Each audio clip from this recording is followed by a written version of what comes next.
जनतेच्या नेतृत्वाचा नायक फक्त बाबा नायक।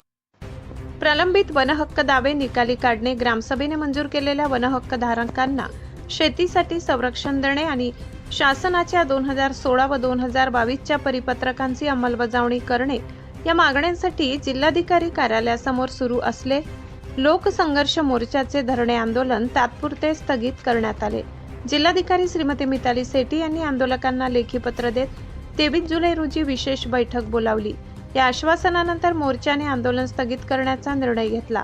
लोकसंघर्ष मोर्चाच्या वतीने प्रतिभा शिंदे, काथा वसावे, महेंद्र पाटील, रमेश नाईक, अशोक पाडवी यांच्यासह पदाधिकाऱ्यांनी नंदुरबारच्या भांगडा आणि अक्कलकुव्याच्या आंबाबारी येथील वनहक्क दाव्यांबाबत तक्रारी मांडल्या होत्या। दरम्यान बैठकीत वनहक्क धारकांच्या प्रश्नांवर ठोस निर्णय न झाल्यास आंदोलन पुन्हा सुरू करण्याचा इशारा मोर्चाच्या पदाधिकाऱ्यांनी दिलाय। संघर्ष मोर्चाच्या वतीने कालपासून तर आजपर्यंत हे आंदोलन वन दावे धारकांसाठी चालू होतं। भांगडा येथील शेतकरी यांची जमीन बटालियन यांनी जी जप्ती केलेली आहे ती जमीन त्यांना खेळण्यासाठी देण्यात यावी, कारण की बटालियन याला जी जमीन देण्यात आली ती बेकायदेशीररित्या आहे।